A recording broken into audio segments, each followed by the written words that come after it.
Bonjour à tous, merci d'être parmi nous pour un autre épisode de Tête à tête entre médecins. J'ai le plaisir d'accueillir aujourd'hui Letty Nguyen. Bonjour Letty. Bonjour. On se connaît déjà, donc on ne fera pas semblant qu'on ne se connaît pas, là. Donc on va se tutoyer, on va être à l'aise pour le déroulement de l'entretien. Je vais peut-être te demander de te présenter pour tous, là, plutôt que ce soit moi qui fasse cette introduction-là. Alors. OK. Bien, moi, à la base, je suis médecin de famille. J'ai gradué il y a 24 ans, fait que j'ai l'air plus jeune que peut-être que ce que c'est. J'ai un bon bagage. J'ai travaillé en médecine familiale, puis aussi des soins palliatifs, mais de plus en plus dans la pratique, maintenant, je suis en soins palliatifs à temps plein. Et il y a quelques années, j'ai fait ma formation et ma certification pour devenir médecin spécialiste en médecine palliative, certifiée au Collège royal des médecins et chirurgiens du Canada. Et je suis aussi professeure adjointe de clinique pour l'Université de Montréal et aussi responsable de l'externat centralisé à l'hôpital Maisonneuve-Rosemont. Bien occupée.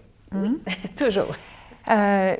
J'aime toujours commencer un peu à essayer de voir ensemble pourquoi la médecine au tout début. Tu sais, quelles ont été tes motivations à te diriger en médecine quand tu étais au secondaire, au collège? Tu sais, quand on commence à faire nos démarches là, pour aller à l'université, tout ça, on est jeune quand même. Fait que c'est sûr que je pense que j'ai été guidée pas mal par mes parents pour aller en médecine. Moi, à la base, on est une famille d'immigrants et mes parents, ils ont toujours dit...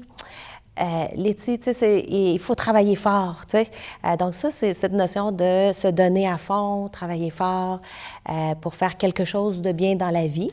Ça, c'est une chose. Puis l'autre notion qu'ils m'ont inculquée, c'est aller, tu sais, d'être reconnaissant. Donc, d'être reconnaissant, de pouvoir être dans ce pays-là, en paix, un pays qui donne plein de possibilités. Et donc, il faut être reconnaissant de ça parce qu'on vient de quelque part de difficile et donc redonne aussi à la communauté, aux gens d'ici. Donc, fais quelque chose de ta vie parce que ça a été, parce qu'on sort de quelque part de difficile.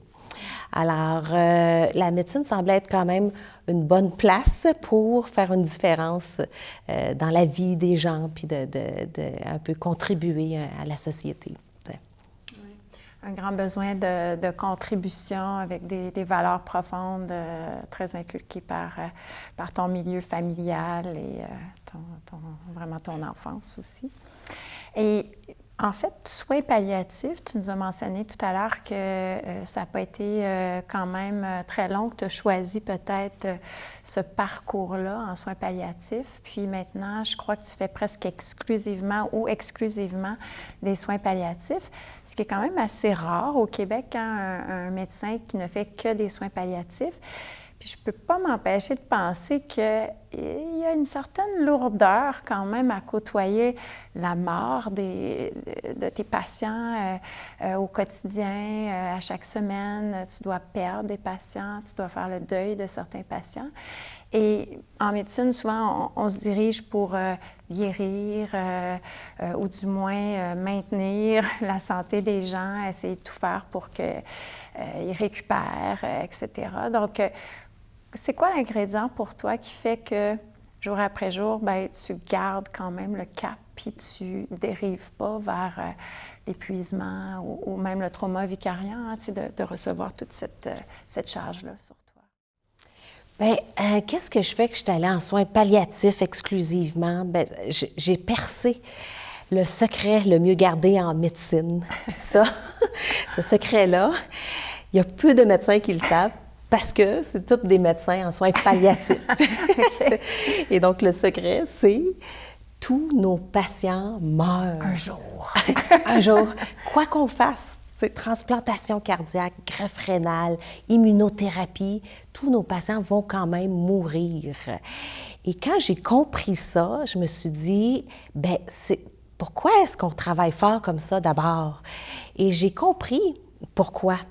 Fait que la personne qui m'a appris ça, c'était une patiente qui avait comme dans la trentaine, que j'ai eu comme consultation à l'hôpital, puis elle avait un cancer, mais fulminant, là, tu sais, métastatique partout, elle était en souffrance, elle n'allait pas bien, puis j'ai eu une consultation en soins palliatifs puis c'était écrit « S'il vous plaît, mieux soulager cette patiente pour qu'elle puisse recevoir sa chimio héroïque ». Puis là, je me suis dit, mon Dieu, c'est quoi ça, chimio héroïque? Puis j'ai appelé l'oncologue, puis j'ai dit, c'est quoi ça exactement? Puis là, il dit, dans tous ses états, il m'a dit, écoute, Letty, cette patiente-là est trop jeune pour mourir, j'ai tout essayé, j'ai vraiment tout fait pour essayer de sauver sa vie. Là, c'est la dernière chose, ça passe ou ça casse, mais j'ai rien d'autre après, fait qu'il faut le faire. Tu sais. J'ai dit, OK. Je m'en vais voir le dossier. Je réalise rapidement que je ne vais pas soulager cette patiente-là parce qu'elle est en niveau de soins A, soins actifs, étirer la vie coûte que coûte. Puis je me suis dit, bien, elle a tout déjà. Elle a tout fait, elle a tous les médicaments, elle a 10 entredoses de narcotiques tous les jours. Et moyennant qu'on augmente la médication, elle désature ou sa pression baisse. Puis là, on l'amène aux soins intensifs, puis là, tout va mal. Alors, en réalité, qu'est-ce que je peux faire de plus tant qu'on est en soins actifs? Je m'en vais la voir, puis là, elle me dit, on jase, puis tout ça, puis elle me dit, Docteur Nguyen, l'oncologue veut me donner une autre chimio. Puis moi, je veux la voir parce que je suis trop jeune pour mourir. Fait que je veux vivre. Mais des fois, j'ai peur que la chimio me tue. Puis aussi, Docteur Nguyen, je vais vous dire honnêtement, il y a des jours où j'ai l'impression que je veux juste mourir tellement que je souffre, j'ai mal partout. Je suis plus capable de vivre comme ça. Fait que, Docteur Nguyen, qu'est-ce que je dois faire? Est-ce que je dois prendre la chimio ou non? Puis moi, je sais pas qu'est-ce qu'il faut qu'elle fasse. Fait que dans le doute, bien, je demande toujours cette question-là en soins palliatifs. Est-ce que vous avez des projets de vie? J'ai demandé cette question-là à une dame qui ressemblait à un cadavre. Puis elle me répond, oui, j'en ai 2.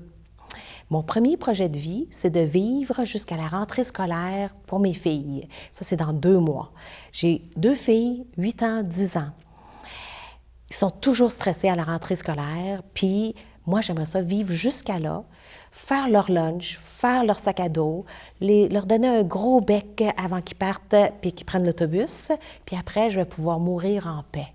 Parce que, je le sais, docteur, je ne suis pas stupide, j'ai vu tous les résultats de tests, je sais que je vais mourir.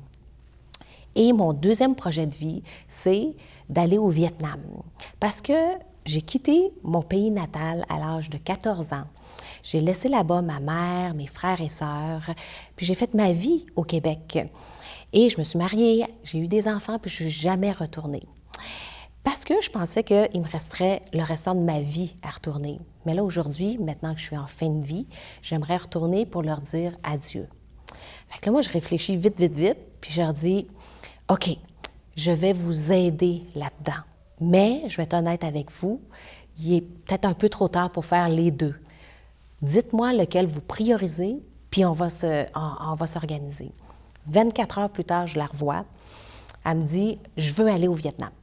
Alors, si jamais elle m'avait dit, je veux rester en vie jusqu'à la rentrée scolaire, on l'aurait gardée en soins, niveau de soins A, soins actifs. J'aurais parlé à l'oncologue pour dire, explique-moi ta chimio héroïque, est-ce que ça va être capable de nous amener jusqu'à la rentrée scolaire? Si oui, on accepte les effets secondaires, puis tout ça, puis les risques. Je vais parler à l'intensiviste qui se tire les cheveux à chaque fois que cette patiente rentre aux soins intensifs, mais tu dis, non, tu ne comprends pas. C'est très important de l'étirer pour qu'elle puisse vivre, éveillée, lucide, pour voir ses enfants à la rentrée scolaire. On peut la transfuser tant qu'on veut, tous les jours s'il le faut. Même si ça coûte super cher au système de santé, ça vaut la peine pour cette patiente-là, ça change quelque chose dans sa vie. Mais c'est pas ça qu'elle a dit. Elle a dit, je veux aller au Vietnam. Alors, au Vietnam, c'est niveau de soins D, soins palliatifs. Non, on ne veut pas de ta chimio, oncologue. Ça nous fait perdre notre temps. Il faut partir tout de suite au Vietnam parce que dans 1 semaine, j'ai aucune idée dans quel état elle va être. Niveau de soins aidés, pour dire à l'infirmière, arrête de toujours la réveiller avec tes signes vitaux, soulage-la, puis laisse-la dormir. Niveau de soins aidés pour ambulance, s'il vous plaît. C'est bizarre, mais amener cette patiente à l'aéroport. Niveau de soins aidés, à la compagnie aérienne que j'ai écrit des lettres et des appels téléphoniques pour expliquer, est épeurante, a l'air d'un cadavre, mais s'il vous plaît, laissez-la rentrer dans l'avion pour des raisons humanitaires. Et ne réveillez pas le médecin dans la première classe parce qu'elle va être accompagnée de 2 amis qui ont des mallettes remplies de protocoles de détresse. Niveau de soins aidés, pour le douanier au Vietnam, j'ai écrit une lettre en vietnamien pour expliquer l'état de la situation, puis de lui dire « Laissez rentrer cette patiente dans votre pays. Ce n'est pas une dealeuse de drogue, même si elle a une manette remplie de narcotiques. » Niveau de soins aidés pour la famille, pour expliquer « Je sais que vous avez envie de l'envoyer à l'urgence de votre hôpital, mais on a tout fait. Puis, à ce stade-ci, on veut juste qu'elle passe du temps avec vous, fait gardez-la à la maison. On a tout ce qu'il faut pour qu'elle soit soulagée. » Et cette patiente est décédée dans les bras de sa mère, entourée de ses frères et sœurs, dans la maison familiale dans laquelle elle a grandi. Puis ça, c'est la force des soins palliatifs.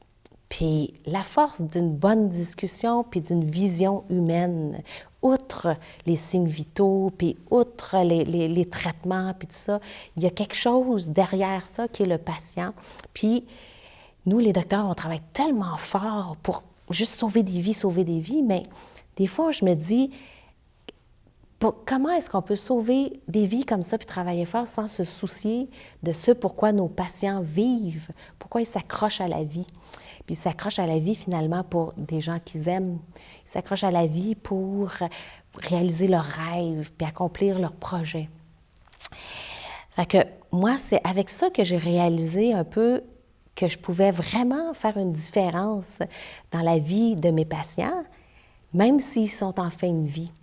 Puis là, je réalise que c'est surtout s'ils sont en fin de vie, parce que je réalise que dans la vie en général, la société, puis nous-mêmes, on a tendance à prendre pour acquis la vie puis la chance qu'on a. Puis moi, en soins palliatifs, bien, ça fait que je me sens plus humble comme médecin, puis plus humble comme être humain dans tout ça, puis qu'à chaque jour, je sors de mon travail, c'est comme si j'ai eu une claque d'en face de « oublie pas, la vie, il ne faut pas la prendre pour acquis. » Et donc, je reviens à la maison, puis je suis vraiment reconnaissante de ma famille est en santé, je suis en santé, on est en paix, on ne souffre nullement physiquement. Et donc, tous les jours, les soins palliatifs m'amènent ça aussi, ce cadeau-là. Puis ça fait de moi, je pense, quelqu'un de juste plus heureux aussi, tant dans mon travail qu'au niveau personnel. Oui, bien, c'est une gratitude que j'entends, que tu ressens puis que tu ramènes avec toi. Fait que sans doute que ça te met un baume, là, si il y a des petites banalités qui sortent au quotidien, que ce soit avec ta famille ou etc. Tu sais, un examen le lendemain, ou parce que ça peut paraître tellement banal là, comparativement à ce que tes patients vivent, mais tu es capable de relativiser et puis de ramener ça à une autre réalité puis à l'importance de la vie, au contraire. Donc, je trouve ça admirable que cette histoire-là est quand même touchante aussi, puis ça donne un exemple tellement concret de tes semaines. Hein. Tu dois en voir régulièrement des patientes comme celles que tu nous as décrites, puis que tu arrives à cheminer avec elles, accompagner. Puis, au contraire de ce qu'on essaie de faire, on a peur un peu en médecine d'être peut-être remplacé par l'intelligence artificielle bientôt. En tout cas, ça, c'est un domaine où je pense qu'on ne sera pas remplacé de ce côté-là. Hein. Le vrai côté humain, nous laisser ce côté-là de notre carrière aussi en médecine. Donc, puis, si je te demandais justement... Est-ce qu'il y a un domaine dans lequel tu as exercé les soins palliatifs ou une histoire ou un contexte qui t'a particulièrement touché, un peu comme l'exemple que tu viens de nous donner, mais qui t'a fait dire « Ah, c'est pour ça que je fais ça, c'est pour ça que je continue. De quoi tu es le plus fier, finalement, dans tes réalisations en soins palliatifs? C'est sûr que, tu sais, il y a des patients et des familles, tout ça, qui nous marquent plus que d'autres dans tout notre travail. C'est sûr que la personne qui m'a plus marquée, je l'appelle la petite fille au stéthoscope. Puis, c'était, tu sais, des fois, il y a des moments où c'est difficile en médecine, puis dans la vie, puis on travaille, tout ça. Puis des fois, je me dis, est-ce que la médecine est vraiment faite pour moi ou est-ce que moi, je suis vraiment faite pour être en médecine? Puis je pense toujours à cette histoire-là de la petite fille au stéthoscope. Puis cette petite fille-là, bien, elle a répondu à ma question. Fait que c'est la fille d'un de mes patients, un jeune patient qui était mourant à l'unité de soins palliatifs. Puis la petite fille, elle venait tout le temps. Elle avait 7 ans. Puis elle venait tout le temps à l'unité de soins palliatifs. Après son école, elle venait à l'unité, elle soupait là avec ses parents, elle faisait ses devoirs là, puis des fois même, elle dormait à l'unité de soins palliatifs. Fait qu'elle était tout le temps là, puis nous, on jase, tout ça. Puis elle m'adorait parce que j'allais toujours voler des bonbons au poste des infirmières pour lui donner. Fait que on a créé un lien. Puis là, il y a eu une journée où, bien sûr, son papa allait moins bien, puis elle était vraiment triste. Puis là, comme de malheur, il n'y avait plus de bonbons au poste des infirmières. Fait que je me suis assise avec elle, puis j'ai comme décidé de lui donner la seule chose que j'avais sur moi, mon stéthoscope. Puis j'ai dit, ceci est un emmagasineur d'amour. Prends-le, puis écoute le cœur de ton père le plus souvent possible. Ça va emmagasiner tout son amour à l'intérieur. Fait qu'elle a fait, ah, OK. Fait qu'elle a joué le jeu. Puis elle se promenait tout le temps avec son stéthoscope aussi partout, à l'unité, mais aussi à la maison, dans la rue, à l'école. Elle le portait aussi fièrement. Sa mère, elle me racontait que même quand elle dormait, elle mettait son stéthoscope en dessous de son oreiller. Puis là, le jour fatidique est arrivé où j'ai dû faire mon constat de décès le plus difficile de ma carrière. C'est que quand l'infirmière m'a dit « le patient dans le 406 a arrêté de respirer », je suis rentrée dans la chambre, la petite fille était là, le patient était déjà parti. La petite fille était avec sa mère. Je m'avance machinalement, je prends mon stéthoscope, je le dépose sur le thorax du patient pour faire le constat de décès, puis je recherche les bruits cardio-respiratoires, comme on nous apprend à faire. Puis là, mon sang s'est figé quand j'ai vu la petite main de la petite fille déposer son stéthoscope à côté du mien. Puis le silence qui a suivi a duré une éternité. Parce que je me suis dit, il va falloir, quand ça va finir ce moment-là, il va falloir que je trouve quelque chose de vraiment intelligent à dire. Puis le moment est arrivé, puis la petite fille, elle me regarde avec des gros yeux. Elle dit, j'entends rien. Et moi, j'ai dit, OK, on va prendre notre stéthoscope, puis on va écouter ton cœur à toi. Fait que les deux, on écoute ce cœur, le petit cœur qui bat la chamade, un petit bout de temps. Puis là, je lui dis, qu'est-ce que tu entends? Elle dit, j'entends mon cœur. Moi, j'ai dit, j'entends le cœur de ton père aussi, battre à l'intérieur du tien, parce que tu es issue de lui, fait que tu es la moitié de lui. Et donc, ma fille, à partir de maintenant, quand tu vas t'ennuyer de ton père, prends le stéthoscope, puis écoute ton cœur, et tu vas ressentir tout l'amour qu'il a pour toi. Elle fait, OK. Je dépose son stéthoscope autour de son cou, je la serre fort, fort, fort, puis je la laisse partir, faire son petit bout de chemin dans la vie. Après ça, je me suis dit, mon Dieu, c'est bien trop dur, la médecine. Je suis pas capable de... Je suis peut-être pas faite pour ça. Puis j'ai eu quand même dû aller chercher du support, puis réfléchir à mon affaire.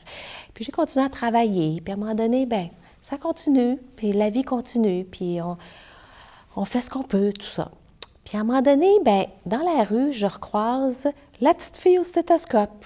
1 an plus tard, elle gambade dans la rue, elle traverse la rue, main dans la main avec son amie. Les deux jasent, parlent, passent devant moi, elle ne me regarde pas.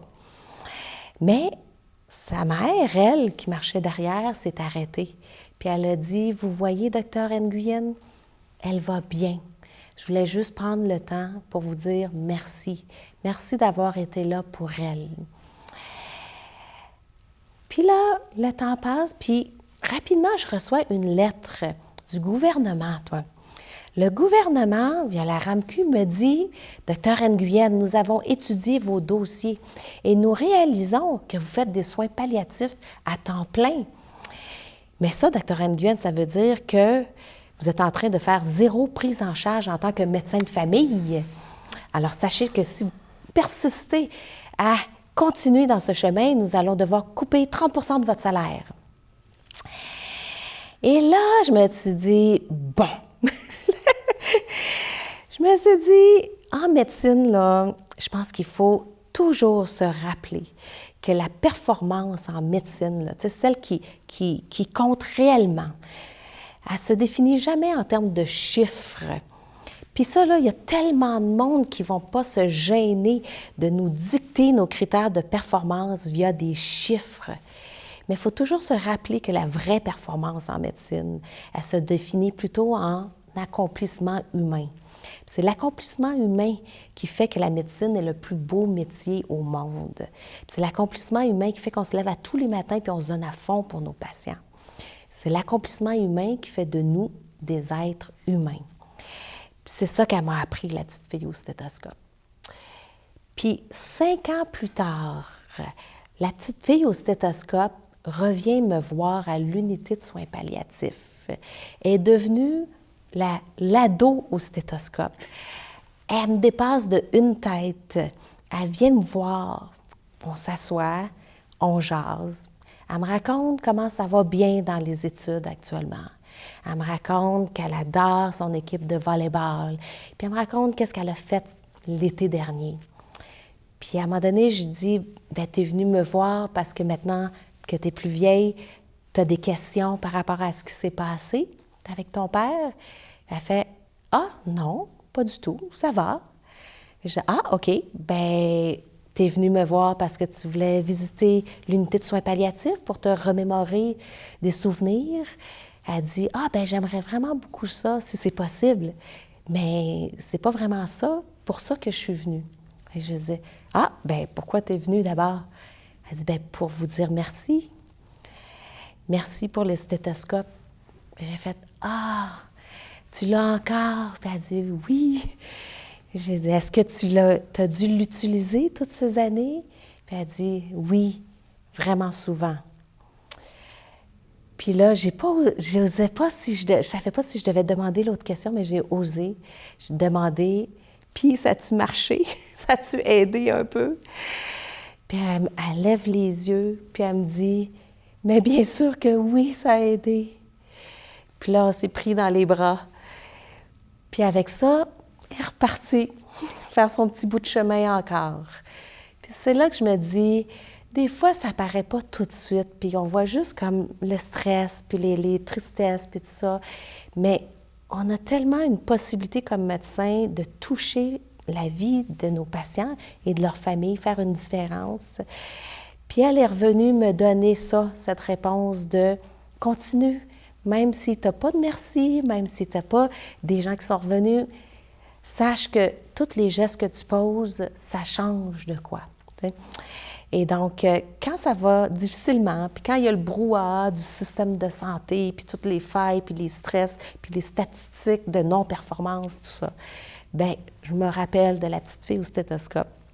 Puis ça me dit pourquoi je suis en médecine, ou plutôt, ça me rappelle pour qui je suis en médecine. Oui, faire une différence. Hein? Je pense que c'est un objectif qu'on a de toutes sortes de façons. Fait que là, tu l'as bien écrit pour toi, faire la différence.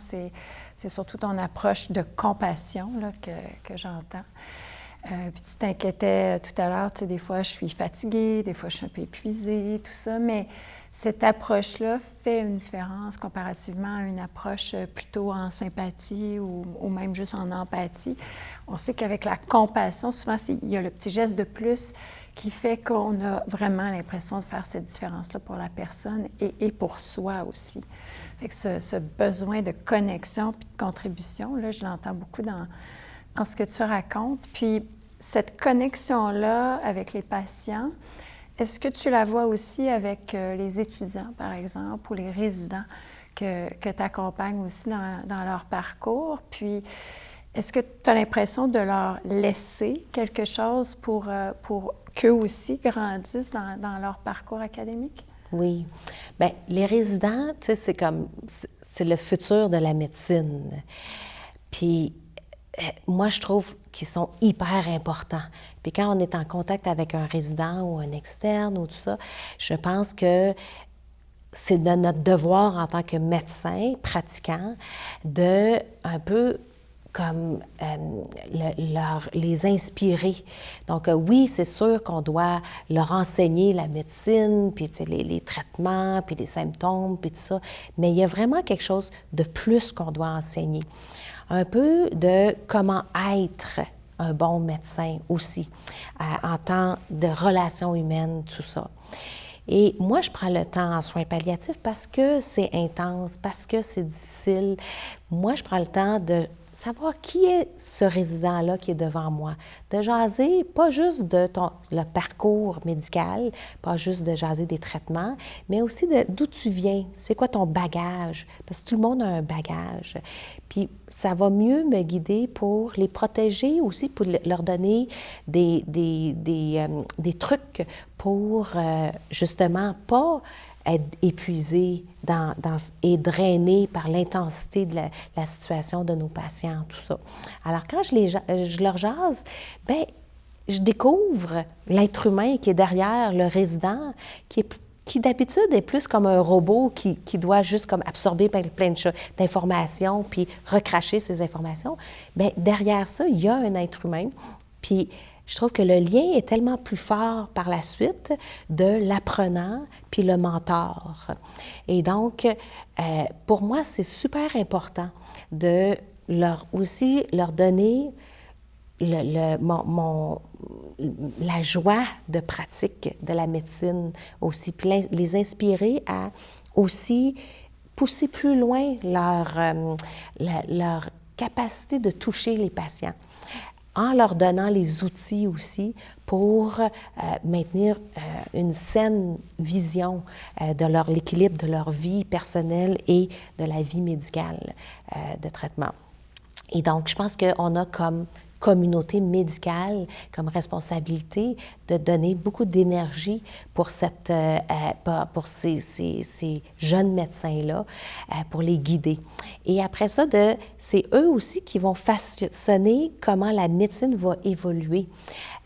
Pour moi, qui est super important, que la médecine évolue plus vers une vision plus humaine. Humaine tant pour les patients puis la famille, mais aussi humaine pour les médecins et les collègues entre nous. On doit aussi prendre soin de soi-même parce que là, actuellement, on est vraiment bombardé par du négatif de la société, du gouvernement. Il y a beaucoup de choses qui découragent les médecins et les jeunes médecins actuellement. Et je pense que nous, comme médecins plus expérimentés, on se doit aussi comme d'être responsables de leur bien-être aux résidents puis aux apprenants qui s'en viennent. Oui, puis souvent de contrer ce biais de négativité-là qu'on est porté à avoir, pas juste en médecine, mais tu l'as nommé, dans la société en général, ça nous prend souvent 5 bonnes choses dans notre vie. Fait qu'en tout cas, tu nous auras déjà pisté sur plusieurs pistes positives, la gratitude, la bienveillance, la compassion, ton engagement, ton implication. Tu as vraiment été quelqu'un d'inspirant pour nous aujourd'hui, puis je pense que tu dois l'être dans ton quotidien, avec tes résidents, avec les étudiants, avec tes collègues, avec tes patients, avec les enfants de tes patients, donc avec tout le monde. Donc, je te remercie grandement, Letty, pour ta présence ici aujourd'hui. Merci. Merci.